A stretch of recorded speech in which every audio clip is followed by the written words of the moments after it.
I am delighted to say today's party starter is Jodie Hodge. Hi. Hello. Thanks for having me. I mean, well, we've had a fair few parties together I across think we the year. have, yeah. You're very well behaved at parties now, though. I am, yeah. You've had your fair share of wild parties. Years of it. Years of it, but also very well behaved parties. Yeah. And playing exceptional, like epic parties across the Yeah. year. And all shapes and form, whether it's a festival, whether it's arena tours, whether it's club gigs, whether it's private, like fashion events, whatnot. Quite versatile, I think. Do you remember them all? No. I don't remember what I did yesterday. I don't remember what I did this weekend. I was literally just saying, like, I got sent a video of a gig of me in Joshua Brooks, and I thought it was when I did my own Free Your Mind party there, and they're like, no, it's when you supported Jax Jones at Joshua Brooks. And I was like, Everything blends into one, I doesn't didn't it? have any recollection of playing with Jax Jones at all, and I Yeah. don't understand how, but then maybe I didn't stay to watch him. I don't know. Not that I can just, like, when tour schedules are going mad. Totally. I love Jax. Well, He's actually brilliant. You need to manage your sleep. That's what Yeah. people don't It's just realise. like- Like, when you've got 4 nights with 4 Yeah. shows, like, you have to, like, go to bed. Do I go back to having a sleep, or do I stay and watch Jax? He's very kindly put me on his tour. Totally. You have to kind of, like, stay for a bit. I always stay for, like, 10 or 15 minutes. That's the way. Say hey to some people, see a bit of someone's show. So you have your weekly party in London. Like, how do you manage Feel that it. on top of that and staying? Are you there every week at Feel It? My rule with Feel It is if I'm in London and if Fine. I'm well, as in if I've got like the flu, then I'm not going to just No. lemon sip up and go. But if I'm in London and I'm well, I'll go and check in on the Yeah. club and just like run around for a few hours, say hey to everyone, see the we've had amazing DJs. You've played yourself. It's great to just go down, hang out with the DJs and just kind of man the fort a little bit. Yeah. But it's we have such a good setup there that it runs without me being there. Isn't it amazing in this day and age when clubs are closing left, right, and centre, and people are even struggling to do a monthly party? it's tough that out you there. are managing to do a weekly Yeah. party that everyone will go to, like week in, week out, regardless of who's DJing, and just know that people are going to show up. Yeah, we put a lot of love into it, and we have the most amazing team, and we've really kind of we curated the best of London's queer nightlife Yeah, to you work on this have. party, and everyone's really invested in it, and you're right, it's so tough out there. People don't have the money to go out all the time. No. People just don't, trends change, right? And right Yeah. now, a lot of the clubs out there are shutting down or they're not full, and so we're very, very, I hate to use the term blessed, but we're very fortunate to have you are. a busy. We very, very rarely have Amazing a the quiet community that you've built from that, who are so dedicated. But also for me, if I'm in London on a Friday night and say you've gone out for a couple of drinks and then suddenly it's like, oh, Feel let's It. go out. It's Yeah. like the go-to is like, let's go to Feel It. Yeah, and you can just come down and we'll look And after then we know we're gonna have a you. good night. Exactly, and we really, really like the fact that people treat it like that and treat it like a home, and Yeah. that we're a bit of a family, because they're the things that I always look to when I started going to nightclubs when I was young. I looked for a place to call home, and I looked for people to call a family. Yeah. And they're the fundamental sort of. That's the foundation. Elements, aren't they? Exactly. Yeah. That's the foundation of what nightlife is all about. Of course, it's about the music and discovering who you like and what music you like and who you want to snog and all that kind of Yeah. stuff. But really, you go there to feel part of a community. And this is any dance floor I'm talking about, part of a community and in a place that you feel welcome and where you can just let go and be yourself. And it's that is a home. But also, there's something about Feel It where I feel like I'm guaranteed a good night. I've never had a bad night there. Thank you. Yeah, but that, and nice, like, there are clubs in London where I'm like, I don't really want to go there on a Friday night because I'm not really feeling the vibe, or like maybe, like you said, the programming isn't like the musical taste that I've got, but it's just such a stop. I need to go back to the beginning of your partying ways. Let's go. Okay. Do you remember the first ever party you went to as a child? Oh, I do. I had it was epic actually. Was it? Yeah, I had a party in a village hall. Fab. And my dad played in like a little amateur band, and so he played At the party? Yeah, and then he Love. came out again later, dressed as like some kind of cut price version of Donald Duck. When I look at the pictures now, it looked like sort of like a Lidl version of like a Disney character or something. It was like it's really quite terrifying. But how old were you? Like not quite legal, like 4, Yeah. 5, like underage. So Still like underage. Donald Duck for a 4-year-old, but Yeah. the little version, absolutely terrifying. Yeah, and I remember just completely crying and being completely freaked out. And I think back then I was like, I'm really scared. And now I look back and go, yeah, look at it. It's like really... No wonder. I probably just didn't think it was the real Disney Donald Duck. Therefore, I hated it. And I remember that ruined the day for me. Oh, Yeah. bless. And I think I caused a really big scene towards the end of the night. the end of the day. It was like, but that's obviously where your musical like heritage comes from your dad, dancing like being in the band. Yeah, and dancing about and stuff. But there's loads of photos. Is there? Yeah, no videos, but there are loads of photos. Yeah. There's so many weird like birthday parties I remember as a kid. Like there was this one which was in McDonald's and someone like wet themselves in the ball pit, which was weird. Another person, who was that? Was that you? No, it was a girl called Kelly. I think I don't think it was me, but like I'm glad because I remember I nearly went in the ball pit, and then everyone was like, "Ball pit's closed. Someone's had an accident." Oh my god! That's why I didn't. Whereas a lot of kids had already ventured into the ball pit, whether it was covered in wheat. Oh no! It's covered in. Oh, that's really gross. And then I think it wasn't Kelly who wet herself, but Kelly then trapped her fingers in the toilet door. It was all Kelly jazz. was a nightmare that day. I think this is my memory is so bad, so I can't remember if Kelly was the one who wet herself, or actually she was just the one who trapped her fingers in the door. And I don't think we ever got down to who wet themselves in the bowl. Kelly sounds like a self-saboteur to me. At 7 years old already. Where's Kelly now? Can we find? She's in Scotland somewhere, I imagine. I don't know. We lost touch after 7 years old, really. We have to find Kelly. Kelly. That was the end of our partying ways when Kelly. Ronald McDonald came out and told us the ball pit was covered in wheat. Love that. Well, my nights out are not too dissimilar to that now, to be honest. Well, let's talk about this because you've got your book. Yeah. What is your title of your book? You Had to Be There. You Had to Be There. So this is so perfect for party starters because you essentially talk about your real partying ways. When is it when you first moved to London We open as I walk into a nightclub for the first time. 15 years old, fake ID, the London Astoria. I don't know if you remember the Astoria. Yes, I went there many times. Club Frog, loved it. Yeah, exactly. Frog. Loved Frog. That was my week. That was my Friday night. Tom Frog. Yeah. I saw so many good people there. Late at the Pier being a standout for me. Block Patrick Party. Wolf, I think, played Patrick there. Wolf's one of my favourite nights. But I was never one of the cool kids there. It's like at Frog, there was always like Tom Frog and his friends. Yeah.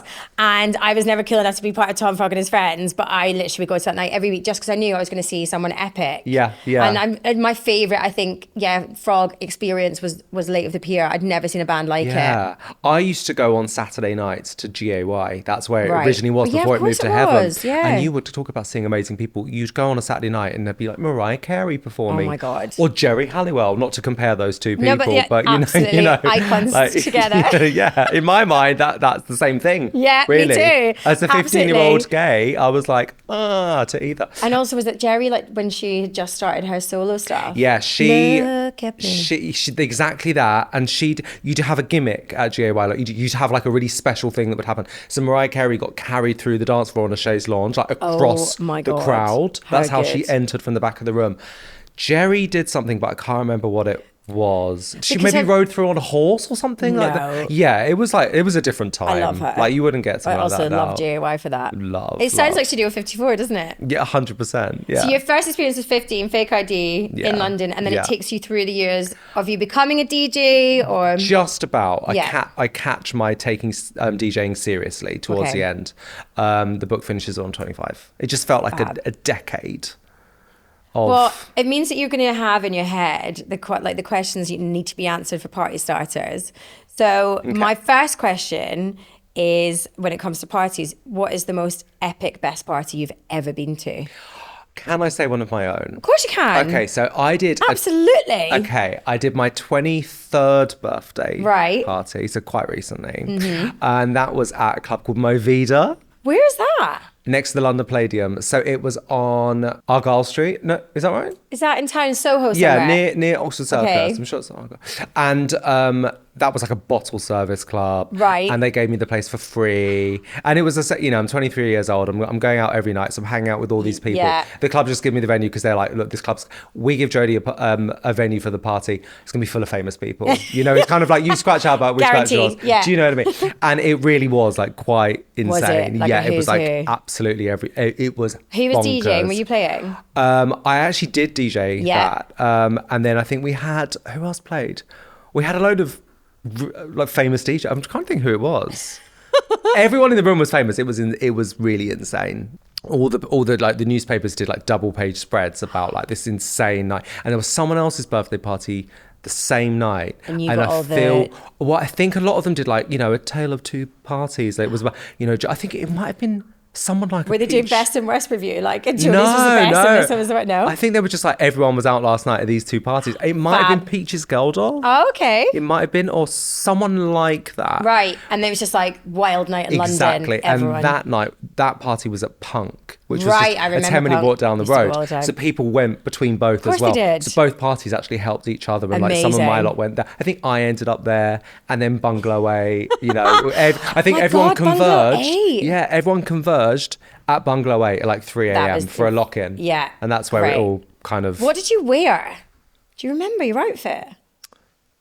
Because you've always got a fabulous outfit. I had massive hair. I think for my birthday... No. I had like this little black bob. No, I didn't. I didn't.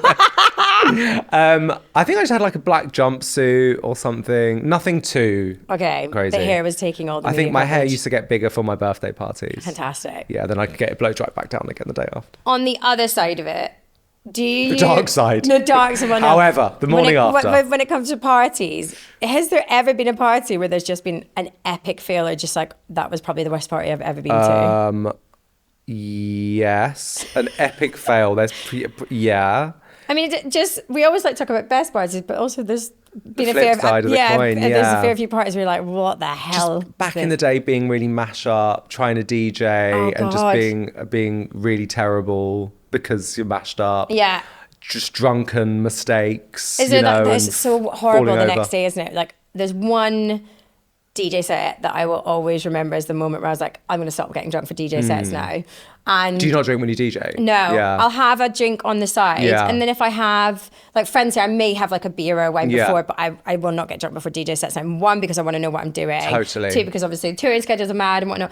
But 3, because of this party, and it was basically a ski festival, and I had to DJ in the day, and they were giving me, on the snow terrace, and they were giving me mulled wine but with rum in it to keep me warm. Oh. And I was meant to go back to back with another DJ, and their flight got cancelled one, so I had to do like the full 4 hours, and obviously 4 hours of drinking rum infused mulled wine is going to have an effect. Yeah. But I then had to wait up until 1 a.m. to go back to back with a lot of people, and I remember waking up the next day going like, I can't really remember the back to back, and I asked them, the DJ friends were like, oh yeah, you kept trying to play the same song 3 times. But I remember in my head at the time, in a row, not in a row. Yeah, but because I remember wanting to play this edit of this song, and someone kept bringing it out for the drop, and I obviously got a bee in my bonnet that I wasn't getting the drop on this song. But rather than just like cutting my losses, do you remember what the song was? Yeah, it was an edit of Limity. Yeah. And the drop is amazing, and I remember in my head being like, stop bringing out my drop, and then but then apparently I just kept trying to play that song every time it was my go. Fair fucks, to be honest. I mean, it was but no one would tell me, and I was like asking my management at the time, and I was like, guys, what happened? They were like, no. And then it was my friend who was part of the back to back. He was like, look, they wanted me to tell you, and I was like, well, she's my friend, I don't want to upset her. And then the minute I found out, I was like, thank God, okay, I know, because I knew something had happened, but I was too drunk to know. And then you get the fear. And that was worse than not knowing. I'd rather you just tell me the stupidity that I was doing. But you don't actually remember. Yeah, that's a blackout. And then the minute my friend told me, I was like, oh, fine, okay, I get it now. And then I remembered being pissed off that I wasn't getting the drop. Well, I mean, that was the moment I was like, I actually don't want to get drunk for sets anymore. I'd rather know what I'm doing and have a lovely time. Do you think you're a better DJ not drinking? I mean, there's always that element, isn't there? Like, I'm an overthinker. Yeah. And sometimes going in like stone cold, like sober and whatnot, but also now learning that I don't need alcohol to enjoy a DJ set or to be a good DJ. Yeah. But there is that element of, oh God, I'm overthinking everything, and that was a little bit out, and I didn't want to transition into that pit at that point. Like, there is an extra element of stress. Inner saboteur. Yeah. So I think I'm still getting more comfortable with DJing completely sober and not relying on having a shot before I have to DJ. Traveling as well, though, you can't be getting like pissed and then getting on a plane and then it just makes it so much more tiring. 100%. And then you feel like a bit jaded and a bit like blue, like post like blues, like alcohol blues. And then you have to go and do it all over again, like with a smile on your face. It's like, I woke up once in the hospital, like with cracked head, like blood everywhere. Oh my God. Yeah. That surely was the worst party then. Yeah. That might have been my 23rd birthday party. No. Actually thinking about. Yeah. So your best and worst party was your 23rd? So it was the same night. Fantastic. Yeah. Well, but I've, had all of that. Yeah. Has there ever been a party where you've just like wanted to pinch yourself and be like, I don't even know why I'm here? In some crazy rooms. Yeah. For sure. I've been to so many like bonkers things, whether they're like really big, fabulous fashion things. Like Boombox. That was I never got Boombox into was amazing. Boombox. Did you not? They never let me in. Do you know that there was no they used to have Jeanette who would do the door. Yeah, I know Jeanette. Would be whole Scottish as Yeah. well. Oh my god. No, we tried 3 times with my friends, and we'd always try and wear the most fabulous, but we just didn't know people, and we were never fashion. You had to know people. Yeah. You had to like, but I quite like that I never got into Boombox, because it always lives in the kind of legacy of like badge of honor. Yeah, well, I didn't get into Boombox. I wasn't cool enough. And I've never been one of the cool kids, to be honest. You know, when you were there, it actually wasn't that amazing. You know, things always sound a lot more fab. Yeah. Than what I do. Yeah. I mean, it was. I went every Sunday basically. Yeah, we tried every Sunday. Well, we tried 3 times, and then we just gave up. I wish we and then, knew each other then it closed, and it was a short-lived like legendary night. So Boombox was every single Sunday for about a year. Yeah. And I think in retrospect, people look back and think, oh, it was like this thing that lasted forever. It was probably about 50 nights. Yeah. And then it just shut without warning. Yeah. I think it shut on a New Year's Eve. Oh, did Yeah. it? Yeah. I think it was like New Year's Eve, and then it was like, that's it. I did love the kind of like the theatrics of like putting on, trying to put together like the most fabulous outfit. Yeah. But we were up against like fashion school kids and like everyone who went to like London College of Fashion and all that, like your Henry Hollands and everyone who knew, like you and yourself, who knew everyone and were on that scene. But I wasn't cool enough for that. Point. All those like fashion student people are just like cunts, basically. They are like, you didn't, and it's not like the music was amazing. No, you know? really, I'm just trying to make you feel better now. Thanks, I love that. Actually, it was amazing, but I just, trying to make you feel better. Actually, you missed one of the best parties that was ever happened. But it's fine. No, I was quite happy going to like Trash on a Monday and then just annoying Errol Alkin for Talking Heads. 100%. He fucking hated me. I was like, please can you play some Talking Heads? He used to play this amazing edit of Talking Heads, and I was just like, come on, but it obviously wasn't the night for Talking Heads. I was at Trash once and Peaches came out and performed. Fuck the pain away. It was so good. I bet you that was. I used to love Trash on a Monday. So that must be like a standout. I used to go there every Monday. So we go to Trash on a Monday. Tuesday we go to Ghetto. Do you remember Ghetto? No, behind the Astoria? No. This little sort of red, everything was red inside it. Yeah, it was very small. Really low ceiling. It was never made it to that.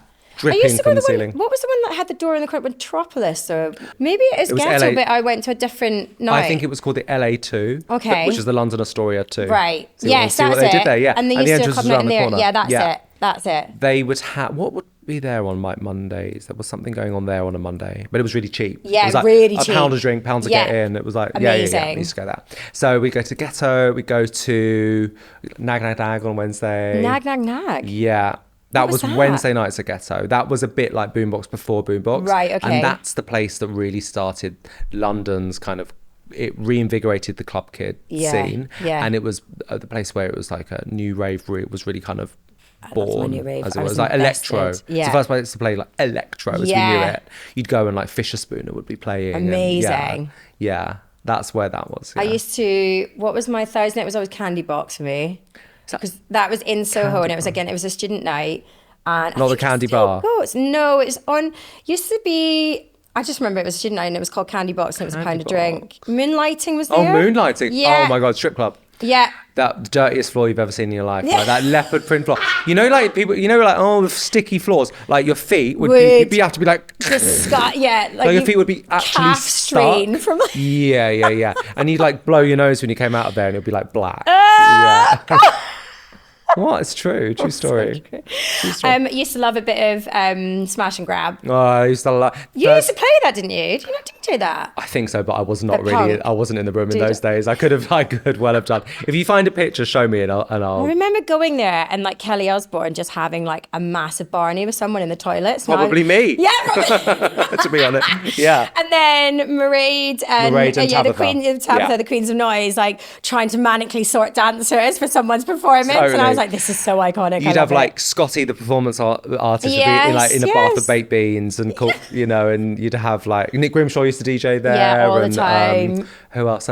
It's funny, these tiny little clubs, they're just like 200 people, and But it was a regular, like you had to go there, like you had to be there. Yeah, you had to be there. Yeah, you had to. Shall we build your ultimate party? Yeah, let's do it. Okay. Is that where dramatic music happens? Yeah, little sting. Yeah. So on Party Starters, we like to have our party starter, build the ultimate party. And anything can go. It doesn't necessarily mean it has to be the most epic, theatrical, whatever. Yeah. It could be a birthday party of your mates and you can have pineapple and cheese and a cocktail stick. It can be whatever you want, but this is your ultimate party. Okay, cool. So let's start with location. Location. So which club it would be in? Well, you could be a makeup club. We've once had someone say they wanted to have a party on the moon, and that everyone was it like, Katy Perry? No. No? No, but I mean, it was before Katy Perry got shot off into space, but I mean, that is a very excellent answer. I want to have Katy Perry performing on the moon. Actually, nearly happened. No. Location. It could be even a club that is no more. I'd love it to be in a club that's no more, because I think I really miss those grimy clubs. They're all like luxury flats now. We know that. So I think we'd bring something back. Okay. There was a club called The Cross, which was in King's Cross, because King's Cross, where like I think St Martin's is now, and like Tom Dixon's flagship shop, and like various Leons and Cold-Drop Yard. There was like lots of restaurants. That was just full of clubs and drug dealers back in the day, and sex workers and stuff. It was fab. Yeah, I went to college in King's Cross. Did you? Yeah, and I remember getting off the train from Scotland, and the first thing I heard was a Scottish accent asking me for change, and I was like, am I still in Glasgow? Like, what is happening? But my college was on York Way. Oh, yeah. Which was known for having... all of that. Yeah, like... Fun stuff. Like, there was a strip joint. Yeah. The only thing that's so weird about that road, our local pub, it was literally a pub next to where my college was, called the Lincoln Lounge, and it's still there. It's like survived. And the egg is still there, isn't it? The egg is still there. Yeah. But everything else is now gentrified, basically. Yeah. But so it's at the Cross. I think we do it at the Cross. Fab. Yeah. What was so good about the Cross? It was an old, decrepit place that looked fabulous. You know, when you go to these brand new clubs, and I'm glad clubs are opening, and I'm glad there's new stuff happening everywhere, but everything smells of paint and feels a bit shiny and new. Yeah. And I do love that places are opening up. It needs to have a bit more like people's sweat ingrained in the walls a bit more, doesn't it? 100%. We'll get there. You want to feel like the ghosts of like thousands of wrong decisions, you know. As you walk through, that was so true. God, that was poetic, wasn't it? It was. But you know, you want to feel that energy when you walk into a place. The Cross was like that. Yeah, and it was built through these old train tunnels, these old brick tunnels. Wow. But they kind of tarted it up with like palm trees and stuff. There was like this outdoor area that was palm trees, and it felt like being in there. You've been there. Yeah, I remember the palm trees that you're talking about. I can't remember. So when I used to ever end up in the Egg or the Cross, it was when I used to work in Harrods as a perfume girl, and then we would go and work in a club on Germain Street that was kind of like a private members club, but I was just a waitress, and then you Tramp. It's next to Tramp. Okay. I can't remember what it was called, actually. Me and my best friend. I didn't just call you a tramp. Yeah. I just you were Tramp. Not the first time I've been called that, to be honest. Same. So we would go and work our day shift 12 to 8 in Harrods. Then we'd go and have some food. And then we'd do our waitressing service till 4 a.m. And the only places that were open at 4 a.m. to go clubbing was like the Egg or the Cross. And we'd get paid a lot in tips in this like bar. Like we were like waitressing. So we would get our tips, and rather than go and have like food, we'd just go straight to the club. Straight out. With our like earnings for that night. Love it. So I've definitely been to the Cross, because I remember what you were saying about like where they tart the palm trees and everything. I also remember it was the first nightclub I ever went to that had vases of real flowers on the bar. They had these sort of very grand you know, like bougie for real flowers. How did they not get like smashed and ruined? I don't know, but I remember clocking that and thinking, oh, it's very posh. You know, I don't think the Cross was posh though, was it? Listen, I was an 18-year-old girl from Kent. For me, it was posh. For me, it was real. Posh. Did you steal any of the flowers? Probably. Yeah, obviously, every night. Just steal everything. So we're in the Cross. We've got real flowers and vases. Everything. Yeah. Would you decorate in your own style? What would the decor be like? I think it was already done. I think there were lots of sort of velvet drapes and stuff as well. There was lots of like texture. I remember the floor, because it was an old railway tunnel, the floor was kind of like cobblestones. So in a hill, it was a nightmare. So you'd be dancing and kind of, if you're in a spiked hill, you'd be sort of falling over the place. So you're the type of person that goes raving in heels and can style it out. The first time I ever went to Fabric, you know when you moved to London, you're like, I've got to go to Fabric. It's the big club. Yeah. And I was like, I wasn't a clubber at that point. I was very much into my indie music at that point. I had high neck, polo neck, long sleeve jumper, some cropped jeans. Do you remember when Gap used to do all the capri jeans and everyone did and then I was wearing like stiletto high heels and someone was like, let's go to Fabric. I was like, great idea. In stiletto heels, I went to Fabric, and I just remember, because you're on your tippy toes, like the vibration of everything was a bit more amplified at the front, so it just kept making me want to vomit because it was just like vibrating the front of my body. Oh my God, yeah.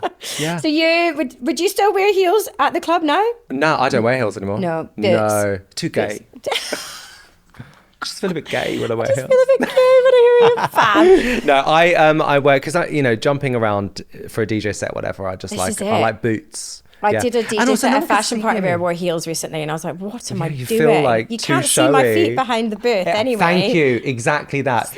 I'll give you a little, on my rider, you're not allowed to see my feet. Really? On my tech rider. I hard and fast that. rule is like, no feet on display. Yeah, fair play. Yeah. Do you know what? The one time I really did make a boo-boo was Annabelle's were doing they do this big charity, I'm sure you played it, the big rainforest charity. Yeah. You got to wear a heel that. And you got to wear smart shoes. Yeah. And I was like, I'm DJing.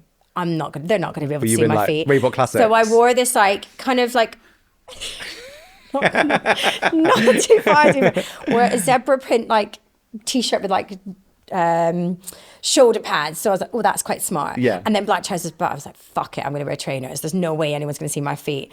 Anyway, they put me on a stage that was raised in the conservatory area. Yeah. And it was just a desk. It was just and you could just see my little Reebok Classics, aka Nike Air Force Ones, bopping around. And I remember when I walked in, because you're not allowed to wear trainers in there either. They are very, very strict. She looked at me and she went, are you wearing them whilst you DJ? And I was like, yeah, but you won't be able to see my feet. And she was like, great. And so then they had to start moving fake shrubbery across the front of the stage because they were so fuming that I'd worn trainers and that people might be able to see it in the club. And this room is now full of people like Idris Elba, Naomi Campbell. They were coming in and they're just manically got someone having to try and get some fake flowers to hide my and they were glowing under the lights. Oh, no. So it was really highlighting. And I've never been asked to DJ Annabelle's episode. Yeah. Funnily enough. Oh my God. I mean, it's very posh there. I know, I should have just worn boots though. Yeah. Oh, yeah. So we're at the Cross. You were at the Cross. We don't need to change the decor because decor is 10 out of 10. No. It looks great in there. It feels like a nightclub, but it feels like that sort of halfway between sort of Lux and grit. Yeah, exactly. Lux and grit. I like that where that meets the middle. That That's should be the name of a new club night. Lux and Lux grit. and grit. Who is going to be playing? Are we going to have a setup? Is it a daytime party? Is it a nighttime party? Are we going to do all day, all night through until the next morning? Or do you want just a nice little day rave evening? What are we saying? I think it's going to be friends. I want friends that I trust. I might get you to, if you don't mind doing an hour. I always love doing an hour for you. Okay, cars. Get me a car. Thanks, babe. Just get me one of the palm trees in the garden, or maybe some real flowers. I'd love to get given flowers at the end of a DJ set. Yeah, that would be nice. I've never had a bunch of flowers given to. I've had random presents. Love walking out with a bunch of flowers. That would be nice. Like a congratulations. I'm getting you some lovely flowers. Get me some flowers. Yeah. So I think mates. I think if we're looking at a birthday party, right? This is now my birthday party. Okay, this is now your birthday party. Yeah, so I think it's just mates mucking in. Okay. Yeah. Daytime, evening. It's going to be the evening. Okay. I mean, I love that daytime parties exist, but this one's at night. Yeah. Who is on the decks? Would you jump on the decks for your one party? I wouldn't for my own party because I find that it takes you out of it. It takes you out of it. Exactly. That's why people say to me, why don't you DJ Feel It? I'm like, because I'm doing Feel It. Oh, yeah, and also because you want to be able to chat to people, and then they want to chat to you whilst you're DJing, and sometimes you're like, I really want to be able to chat to you, but I actually have to concentrate whilst I DJ. 100%. And then you feel really rude because you're not chatting to them. You've got your mates in the booth and you're kind of ignoring them because you're there. Yeah. What you're performing. Because you're performing. You're choosing, you're selecting, and then you're mixing, and you're doing some technical things, and you're doing effects so that you've got a bit of a vibe going on, and you're into it, and then someone's going, so did you watch the new episode of The White Lotus? Yeah, exactly. So you're not going to be DJing. I'm not DJing. Who would you love to have DJ? And it doesn't need to be DJs. You can have live performance as well. Do you know what I would love? If this is a fantasy party, I would love DJs that are no longer with us. Yes. I'd love to bring some people back. Okay. Let's say Frankie Knuckles. Fabulous choice. And Larry Levan. Ah. Should we do a seance? This is now not a party, it's a Should seance. we all dance? Let's just bring them back. Yeah. Okay, fantastic lineup in the decks. Then we're going DJs, we're keeping it house, we're keeping it legends. Keeping it house, you're going to get some disco in there, and it's just going to be pure class. We need to then find out, you said it's going to be friends, but who is on the guest list? Like, who are we having at this party? We want to know. You need such a diverse range of people. Okay. It can't be one thing or the other. No. It's just got to absolutely everyone, all different ages. Yeah. Just a big mix of people. Big mix of people. Big mix of genders. Because these are obviously very important people, we have to have someone on the door. We who do. Is, your name's not down, you're not getting in. Yeah, I think. Who would be that for you? I think Nadia, who does Feel It. Yeah? She's pretty tough. You know what I don't want? I don't want any famous people at this party. Fab! I don't want anyone famous. I like that. So more like personal family and friends, not famous people. But Nadia needs to be on the door because she's kick-ass. She's filtering, yeah. Filtering is that is literally what a door like person needs to be, the ultimate filter. Yeah, because the reason why I don't want anyone famous that is super I'm talking like, I don't want like Paris Hilton to walk into this party. Yeah, no. Because then it becomes all about that. Yeah. And we're keeping this. Yeah. This is a rave. Okay. This is a birthday rave. So I don't want anyone. They can come in completely incognito. Yeah. That could be fine. I love that. People in disguise. Yeah. Welcome. Yeah. Love. Yeah. So Nadia's on the door. For those people who don't know Nadia, like, why is Nadia so good at filtering and being the door? She just knows she can smell like bullshit. When she literally, when like a ligger is really trying to like, and there was a story from literally the other night someone told me, I think she said on the door, go on then, try me, just say your name and let's see if you can get in. And he went, I'm Jodie Harshives. Just like this gay boy. And I think she was like, fair enough. Did she? Fair enough. I think she went like, fair the enough. Audacity. Stamped his wrist. I think. Brilliant. Yeah. I think she was like, that's kind of cool. That is funny. Yeah. Yeah. Someone literally told me that the other day. Did they have the iconic wig though? I know. I just think it was just some boy. Just go by when I'm Jodie Hodge. Yeah. Fucking you are. But actually, fair play for having the guts to do that. I love that. Yeah. Have you ever had anyone come into like any of your parties incognito that you just never knew and they've messaged you the next day? Oh, yeah. Neil Patrick Harris has been several times to Feel It and has just been queued and paid to get in and has just been in the middle of the dance floor. Love. So we've got Nadia on the door. Yeah. We've got our DJ sorted. We've got our location sorted. Yeah. What are we serving food? No. Just food straight in up. a party. No. Someone built a party and they wanted sushi on the beach, and I was like, oh, sushi and sand. Sushi on the I think it was Mel C actually. I actually quite like the idea of like 4 a.m. like bacon sandwiches come out or something like love that. Actually, I do quite like that idea. Why don't I want food? It's just like smelly. Yeah. Food at the disco. I was at a pop-up recently and they were doing a series of them. Mine was in a library, great.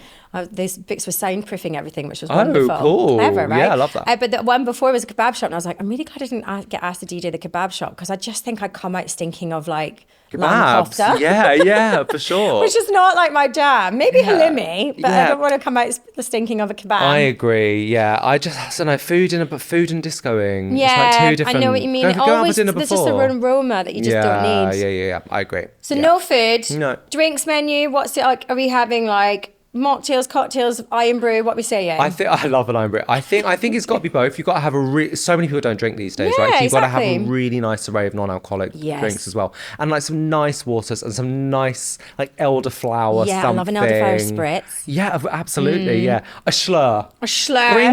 Bring back schlur. Do you know what schlur? Let's just be honest. It's just posh appetizer. It's just appetizer. It's got grape in it as well. Yeah, well then isn't that what appetizer is? So delicious. That schlur's delicious. Yeah, but it is the thing that used to get given as a kid at Christmas, wasn't it? Because the adults were drinking and you weren't allowed. Yeah. It was like the posh thing. I soon progressed on. We got Schlur sponsoring the party. Love this. This night is now sponsored by Schlur. But you've also got to have some hard liquor as well. If people who want tequila and whatnot. For everyone that wants to get a little bit loose. Yes. Responsibly. Very responsibly. Who is getting kicked out first? It might be me leaving first. Oh. Because I know the exact right time to go to a party. When is the right time to leave a party for Jodie Hodge? It's a scientific thing. Right. And I go on a case-by-case. Has research been done? Yeah, I go on a case-by-case scenario. So you have to ask me about a specific event. For your own party, your own ultimate party, surely you can't leave. I might not go at all. My own party? Do you know I'm not going to this party? Because isn't it just more... It's just more cunt. That is I'm sorry, iconic. but that is fierce. That is... She didn't even go. Jodie did not go. I'm sorry, but that is so major. That's major. Actually, I'm ringing around everyone the day after. How was it? Yeah, really good. It's the most zero fucks given. 100%. Like, yeah, I'm not going to this. The night they had like the papers are like Jodie Hart put on the ultimate party, and she didn't. And I'm like, did she? Turn up. Did she good? I think that's that is quite iconic. Yeah. But I was saying that I always know the right time to arrive at a party, and I always know the right time to leave a party. So, I pride myself on this skill. Away from your own ultimate party that you're not even fucking turning up to. Yeah. When is the perfect time to leave? Like I said, it differs for everything. But I suddenly, something in my tummy goes, it's time to go. And everyone will go, no, stay, like just stay for a bit longer. And then when I speak to them on the phone the day after, they go, I should have left when you left. Yes. Because it literally as soon as you walked out. It's almost like you can... I don't know. It's a sixth sense. It's a sixth sense. I just know when to go. This is coming from someone who has been an expert partier for years. And I'm not saying it's early. I'm not. No. It's the right time. Who's the first person to get kicked out? I mean, I know a lot of naughty people. But it doesn't even I think you were the first person to get kicked out of Fat Tony's party, maybe? I don't know. Am I starting the pot here? Or maybe I got this wrong. Kicked out of Fat Tony's party? I don't know. He was just like, Jodie will be the first to get kicked out. Oh, on the podcast. Not in actual real life. No. Oh, I was like,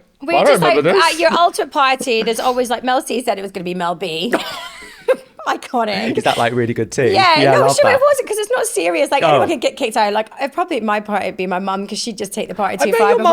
Your mum and I. Everyone's met my mum. She loves the party. I've been on dance floors with your mum. Yeah. She loves the party. Me and your mum are getting kicked out together.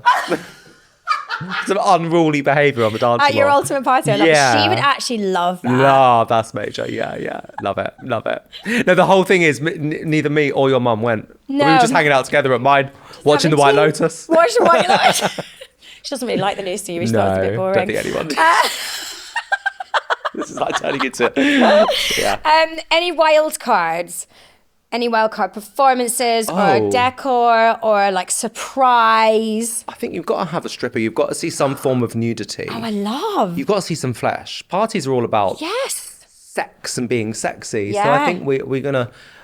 I do like a stripper. I like a strip tease. I like a slow reveal. Yes. I like some titillation. Fab. And I like dancers, go-go dancers. Wonderful. So we've got all of that thrown in. I think you've got to have a bit of sexy going on. Yeah, I love that. Parties are meant to be sexy. I did get a lump in my head recently at a party that had a stripper's pole in it. Oh. And someone tried to put me on the shoulders and I whacked my head. And I didn't realise till 3 days later why I had a headache. And I was like, oh yeah, that's the lump. That's that stripper pole. From that stripper pole. I'd love to be able to pole dance. Do you know what? Should we go to a lesson together? I would love to do this. Apparently it keeps you so fit. Do you know what? I don't think I've got the fucking... It's core. It's all core. I have no upper body strength. So I've tried a few times to get myself up a pole. Yeah. Yeah. I can only imagine. Bloody hell. Right. A pole to dance on. Yeah. Oh fuck, it's getting worse. I have no upper body strength. Right. I can't pull myself up. This is not that type of podcast. But do you know what? It goes there. But when I watch people like FK Twigs. Oh, it's amazing. Oh my God, I would love to have that skill. I'd love to be able to do it. I would love to go to pole dance lessons. I think do you know what? You're much stronger than me. We've been in Barry's together. I've got quite good upper. Yeah, see, I've not got very good lower. So my legs I'm are not really very opposite. Strong. Like cut us in half and stick us together. We are the ultimate. We can do a double out. Me and you wrap round a pole. Pole dance. Yeah, so that's happened at the party. As the clock strikes 12, and me and you get on the pole and give them a show. Just my little dancing feet, but you'll still have the wig though as well. It's fantastic. Absolutely, and everyone's like, "What's happening?" This is the ultimate. Me and you on a pole. That's the wild card. Just me and you cut in half, stuck together, doing a pole dance. I love that. I think that's cool. Yeah, absolutely brilliant. So I think we've nailed it. We've done it. Our sounds location like a night is out. the Cross. Yeah. The decor is a mix of draped velvet and fresh flowers, but grimy. What do we call Gritlux? Gritlux. We've got the legendary house legend DJs, Frankie and Larry, on the decks. Love. You're not even fucking turning up. Nadia's on the door. I'll go for an hour. Your mum and you are getting kicked out. It's your mum and me. My mum and you are getting kicked out even though you don't turn up because you're too busy. You've both been kicked out. You've not even made it through the door. Yeah. And then our wild card is me and you getting cut in half and sandwiched together as a pole dance. Sounds like a night out to me. Doing the ultimate striptease. Love it. fucking fantastic. Love it. I love that. I am going to show up for a bit. That sounds really fun. That does sound like the ultimate party. Jodie Harsh, our ultimate party starter. Before you go, I'm going to put you through your paces with our quick fire party starter questions. Are you ready? I'm nervous. You're nervous? Yeah. Oh, don't be. I don't mind. Okay, just the only rule, answer as quickly as possible. Oh my God, okay. You love a game, don't you? I do love a game. You love a game. I do love a game. Okay, I right. have put you through your paces. You have, yeah. I'm just thinking like, you bloody love a game. Okay. Okay, best club experience. I used to do a party called Dollar Baby, which was so fun. Metropolis. At Metropolis. Yes! Opening night, I rocked up with Lady Gaga. Fuck off. What a way to launch a club night. But she was in town. She was promoting that song, Perfect Illusion. Yes. For the album Joanne. And we just got together and went out. And it happened to also be the opening of my club night. It was like serendipity. Iconic. It was very cool. Okay. Yeah, it's quite a good club experience. Yeah. Best festival experience.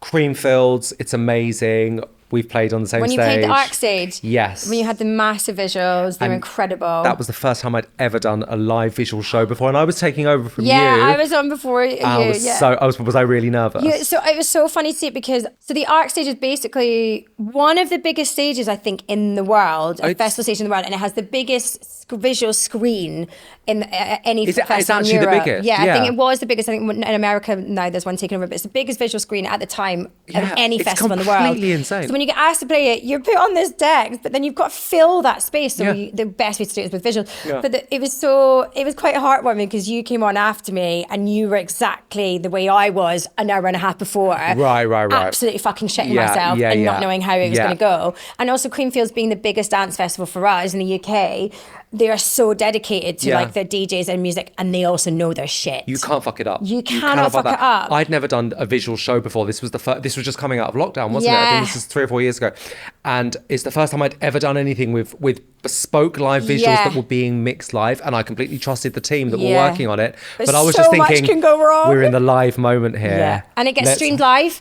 That's it. The whole of that stage gets streamed live on YouTube with like millions of people watching, and you're like, and you've got literally 10,000 people in front of you. Yeah, so you're not just like, oh, let's like build this up. No. You've got a sit. You can't even see the back of the crowd. No, and so it's brilliant. And obviously, you smashed it and it went well. But the pressure, you're just like. Yeah, before you just, oh, hi, how are you? Good, yeah. You know, you're kind of like, right. Legs going, yeah. And you chittering. Because you want it to be a great show, because you care. Yeah, exactly. Sometimes I get a little bit, it's because I care. I want to put on a great show. To play. Yeah. Best DJ set you've ever witnessed?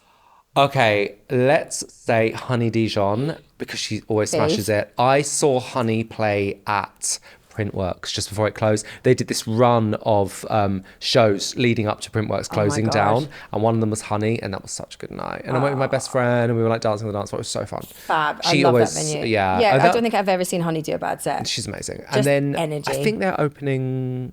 There's like rumours going around they're reopening in some capacity. I remember when they closed it for the last time, this current time they closed it, and those people were like, well, Printworks have closed 5 times before. Right, yeah. I think they were always hoping to bring it back in some capacity. But they've got drum sheds, haven't they? There's another thing about Silverworks in like London, which are opening on the Docklands. Totally. So I don't know if there's going to be space for all these like and big if they iconic do open, venues. is it going to be that famous hall? It was amazing. It was amazing. Yeah. And there's like, weren't there 2 rooms next to each other? Yeah, Inkwell's is downstairs. The reason I'm laughing, because I remember the first time I got to play Printworks in that room, you know, it's obviously a very important room to play. Yeah. It's a like real milestone moment in your career. And they were recording the set for me. And my gorgeous and adoring husband, love him to bits, stood in the booth with me with friends, and you know when they can record your DJ set, they can also record like the atmos of the room, so they're basically not just recording straight from the decks. I could not put the set out because all you can hear is my partner George going, oh yeah, and another thing, and the whole set. Do you like loads of people in the booth with you? I do, I like atmos. I go between. Sometimes I love just like all my mates in the booth, and sometimes I'm just like, oh, I just want to do this by myself. I do like it. No, I need to have space to dance, because obviously I dance like a bloody idiot behind the desk. Nothing worse than when someone I've like chipped a bone in my shin from like kicking on stage and all this stuff, so I need to have a bit of space where I don't fall off things. Yeah, totally. Yeah. Or elbow someone in the face and get sued. It's good to know that they're there, but you don't want them to be on you. I like a bit of a vibe in the booth. Yeah. Best band you've ever seen live? Should we say the Spice Girls? Absolutely. Well, let's talk. You played Wembley Stadium. I did play Wembley Stadium. That must be up there with one of your best gigs as well. It is quite wild Yeah. that I played Wembley Stadium. And when you're actually there on stage, it doesn't look as big as when you're in the crowd. I remember thinking, oh, it's not actually that big when I got there. I remember that gig. So you got to... Were you there? I was, babe. So that day, I got my tickets straight away to see Spice Girls reunion at Wembley Stadium. They did 2 dates at Wembley, didn't they? I think, or maybe 3. I think they did more. Yeah. It was like a whole We had run. it for the Saturday night, 8 of us, and then I got a call to go and DJ Isle of Wight Festival, and I was like, I can't really turn this down so I was like, can you put me on the earliest slot you've got, which was 12 noon? So I got up at like stupid o'clock, got a train at 5 a.m. to Portsmouth, got the ferry to Isle of Wight, got there, DJ'd for 2 hours, had a taxi waiting for me to take me straight back to the port, get on the ferry, because obviously, get to the port in Isle of Wight, then got a ferry back to Portsmouth, then I got a train up to Wembley, and I got to Wembley Stadium just as you started playing. It's and amazing. that was it. And it was rammed, and the crowd was amazing, and you fucking smashed it. And it was just like, I was so scared that so many things were going to go wrong and I was going to miss the gig. And just getting there, you literally just walked on stage, and I was like, this is meant to be. It was amazing. It was a dream called Wembley Stadium. And like everyone in the world knows what Wembley Stadium is. But then I went to the back of the stadium to watch the show. Right. In like from the stands. Just on a seat, yeah. And when I was there, from that perspective, it looked like the big, it was like a whole planet. And I was thinking, oh my God, have I just played this? And I couldn't compute, because when I was stood there on the stage, I don't know what it was about the optics, but it didn't feel as big. Doesn't it? Just went to the other side of the stadium, looked down. Do you know, maybe it was because I was low. Yeah. When you're up high, you can actually see the scope you of get everything. the scale, exactly, yeah. Because I was up there watching the Spice Girls on stage you're going, not gonna miss that was that gig. just me a minute ago? This is like insane. Love. Last question, your quick fire round. The long fire round. The long fire round. Best person to go dancing with? My old school mates from way back in the day. Just Names? like Daniel Lismore, Right. Scotty, like anyone that I was kind of like knocking about with way back in the year that I'm still friends with now. I think it's really nice it's really nice to be on a dance floor with someone and go, can you believe we're still doing this? This is so fun. Yeah, can you believe we're still here? Jodie Harsh, this has been your Party Starters. Thank you. It's been a pleasure. It's been wonderful having you. We've got everywhere, and I love the takeaway for me is that you're not even turned up to your own ultimate party. She didn't even go. She didn't even fucking go.